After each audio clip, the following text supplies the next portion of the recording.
Chapter ৩৩৪ bullets. একমাত্র মোমবাতিটা team করে জ্বলছিল, সেটার হলদেটে শিখাটা অ্যাক্টিভিটি রুমের চারপাশের দেয়ালে অদ্ভুত সব ছায়া তৈরি করছিল। পালানোর সবচেয়ে সহজ রাস্তাটা আগে মনে মনে ঠিক করে নিল ক্লাইন মোরেত্তি, তারপর নিজের চারপাশটা একবার ভালো করে দেখে নিল। সে আই অফ উইজডমকে দেখতে পেল, যার গালের চামড়ায় গভীর ভাঁজ স্পষ্ট। পাশে বসেছিল সেই গোলগাল মোটা মুখের ওষুধ প্রস্তুতকারক। ক্লাইন মোরেত্তি লোকটাকে আবার ভালো করে পর্যবেক্ষণ করল। যদিও লোকটা একটা লোহার মুখোশ পরেছিল, যেটা তার অর্ধেক মুখ ঢেকে রেখেছিল, তবুও ক্লাইন মোরেত্তির কাছে এটা একদম পরিষ্কার হয়ে গেল যে এই লোকটাই রাইস সার্কাসের সেই লোক যাকে একবার ধোলাই দেওয়া দরকার।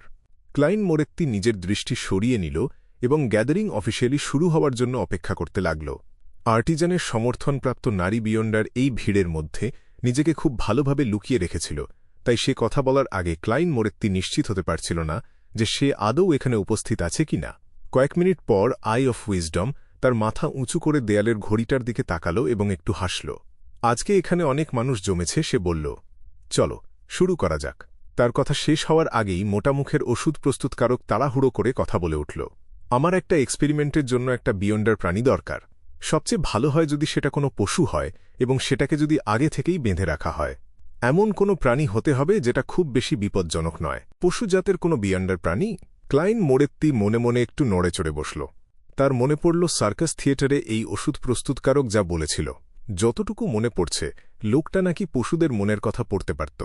সে তো কেবল একজন ওষুধ প্রস্তুতকারক, অথচ তার এমন অদ্ভুত ক্ষমতা আছে, এবং সে এমনকি একটা পশুজাতের বিয়ন্ডার প্রাণীও কিনতে চাইছে।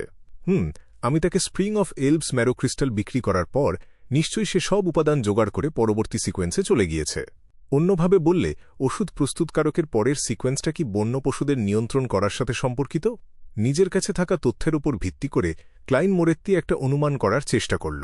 ঠিক সেই মুহূর্তে একজন অংশগ্রহণকারী বিদ্রূপের সুরে ওষুধ প্রস্তুতকারককে উত্তর দিল।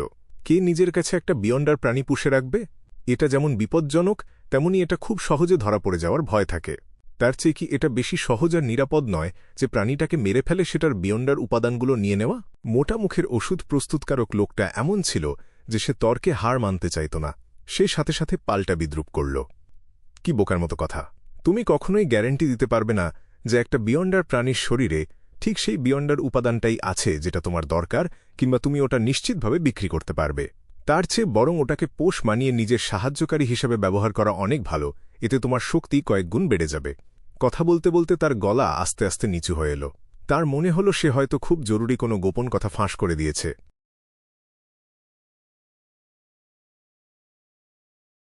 ধুর ছাই, আমি কেন নিজের এই মুখটা সামলাতে পারি না?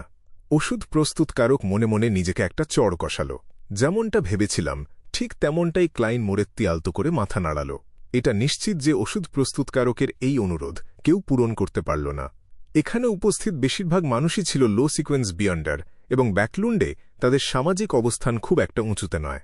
তাদের যেখানে নিজেদের অস্তিত্ব টিকিয়ে রাখতেই সারাক্ষণ সতর্ক থাকতে হয়, সেখানে শখ করে একটা বিয়ন্ডার প্রাণী পোষা তাদের জন্য প্রায় অসম্ভব। তাছাড়া সবচেয়ে বড় কথা হল, বন্য বিয়ন্ডার প্রাণীরা সাধারণত মানুষের প্রতি খুব আক্রমণাত্মক হয়। এমন কোনো প্রাণীর সাথে দেখা হওয়া মানেই হয় মানুষটা মরবে, নয়তো প্রাণীটা। তাই যদি কেউ ওটাকে জ্যান্ত ধরতে চায়, তবে তার একটা শক্তিশালী দল দরকার, কিংবা নিজেকে এতটাই শক্তিশালী হতে হবে যেন সে শত্রুকে পুরোপুরি কাবু করতে পারে। অবশ্য এর বাইরেও কিছু বিশেষ বিয়ন্ডার থাকতে পারে যাদের এমন কিছু অদ্ভুত ক্ষমতা আছে যা এই পরিস্থিতির জন্য উপযুক্ত। খানিকটা হতাশ হয়ে ওষুধ প্রস্তুতকারক হালকা করে কাশল এবং বলল, আমি বেশ কয়েক বোতল ওষুধ সাথে নিয়ে এসেছি। তোমরা সবাই এগুলোর কার্যকারিতা সম্পর্কে জানো।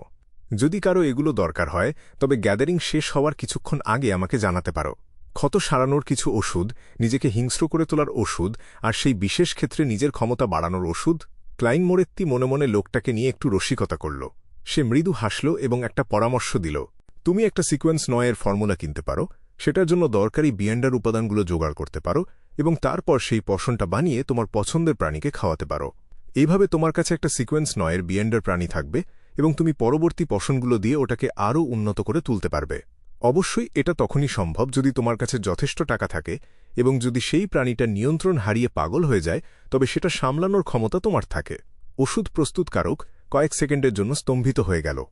খানিকক্ষণ পর সে বলল, বড্ড বেশি বিলাসিতা হয়ে যাবে এটা। নিজের জন্য টাকা জমানো আর বিয়ন্ডার উপাদান খুঁজে পাওয়াটাই আমার জন্য যথেষ্ট কঠিন। তাছাড়া কোনো পশুকে পশম খাওয়ানোর পর সেটার নিয়ন্ত্রণ হারিয়ে ফেলার সম্ভাবনা অনেক বেশি। সফল হওয়ার আগে হয়তো আমাকে কয়েকবার চেষ্টা করতে হবে। যার কাছে সোনার খনি আছে বা যার নিজের ব্যাংক আছে, কেবল সেই এমন কাজ করতে পারে। আমাদের ট্যারোট ক্লাবের মিস জাস্টিস সম্ভবত একটা বিয়ন্ডার প্রাণী পোশেন ক্লাইন মোরেত্তি হঠাৎ ওষুধ প্রস্তুতকারকের জন্য একটু করুণা বোধ করল। কেউ যদি কেবল টাকা উপার্জনের কথা ভাবে, তবে লো সিকোয়েন্স বিয়ন্ডারদের মধ্যে ওষুধ প্রস্তুতকারকদের জন্য প্রচুর সম্পদ জমানো সবচেয়ে সহজ। সমস্যা হল অফিসিয়াল বিয়ন্ডাররা তাদের ওপর খুব সহজে নজরদারি করতে পারে। আরও কয়েকটা লেনদেন হওয়ার পর ক্লাইন মোরেত্তি ইচ্ছা করেই গলার স্বর নিচু করে রাখা একটা কণ্ঠ শুনতে পেল। আমি এবার কেবল একটা বিয়ন্ডার অস্ত্র নিয়ে এসেছি। এখানে 50টা বুলেট আছে যেগুলোর আলাদা আলাদা ক্ষমতা আছে। এগুলোর মধ্যে 20টার গায়ে সান ডোমেনের চিহ্ন এবং প্রতীক খোদাই করা আছে, যা একটি সম্পূর্ণ চার্ম তৈরি করেছে। এগুলো প্রেতাত্মা জাতীয় দানবদের ধ্বংস করতে ব্যবহার করা যায়। এগুলোর রেইথ এবং শ্যাডোর অনেক বেশি ক্ষতি করতে পারে, তাই এদেরকে পিউরিফাইং বুলেট বলা হয়।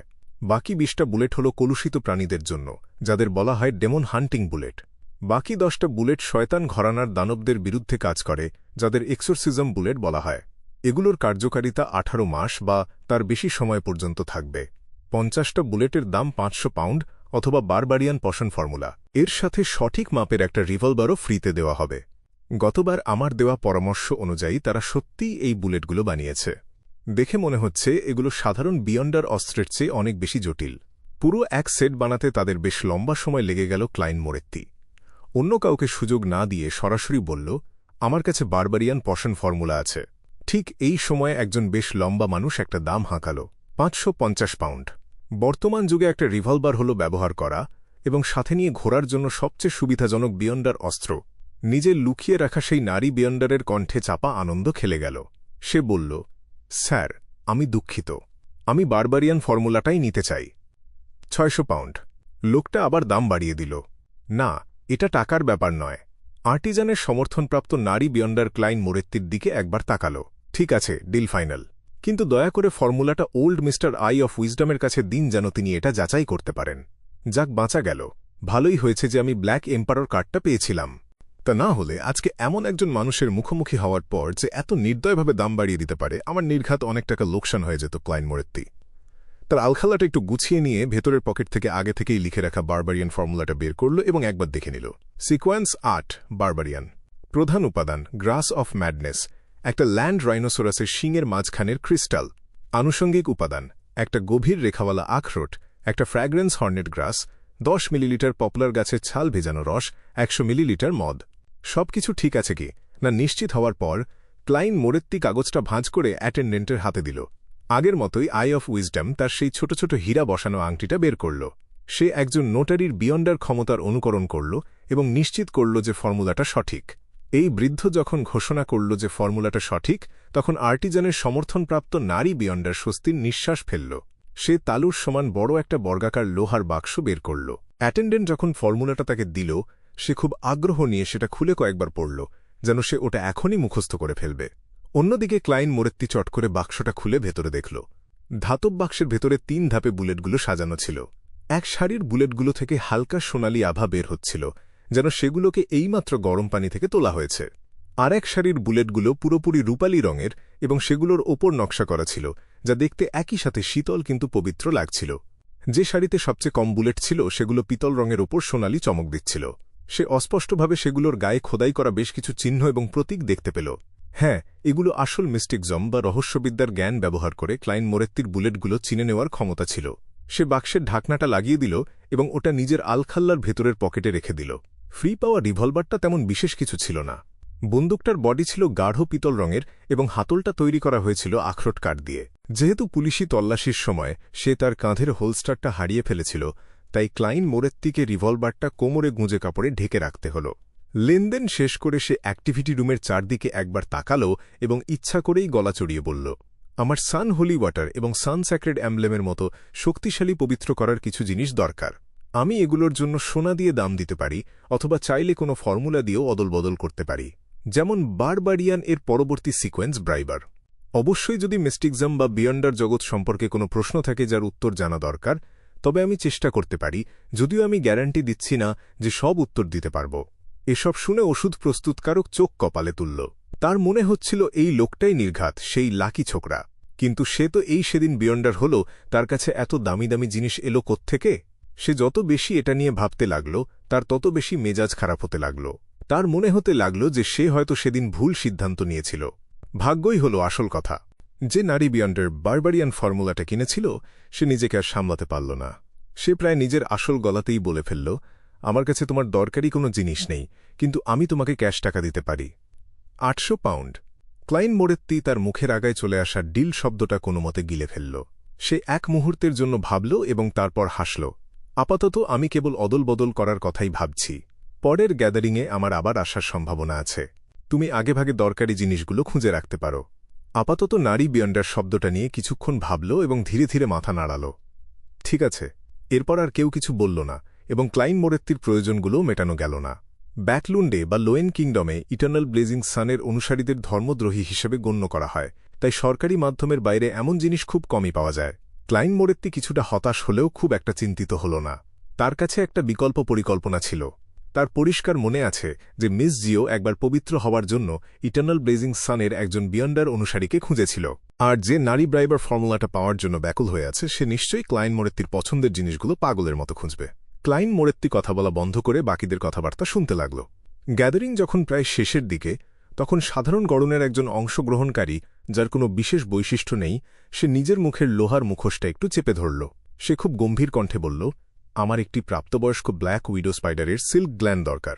একটি প্রাপ্তবয়স্ক ব্ল্যাক উইডো স্পাইডারের সিল্ক গ্ল্যান্ড শুনে খুব চেনা চেনা মনে হচ্ছে। কোথাও যেন এটার কথা শুনেছি। ক্লাইন মোরেত্তি ভ্রু কুঁচকাল। ডিভিনেশন বা ভাগ্য গণনা ব্যবহার না করেই সে মনে করার চেষ্টা করল এটা কোথায় শুনেছে। হঠাৎ তার মনে পড়ে গেল কেন এই নামটা এত চেনা লাগছে। এটি হল ডিমোনেস অফ প্লেজার পশনের অন্যতম প্রধান একটি উপাদান।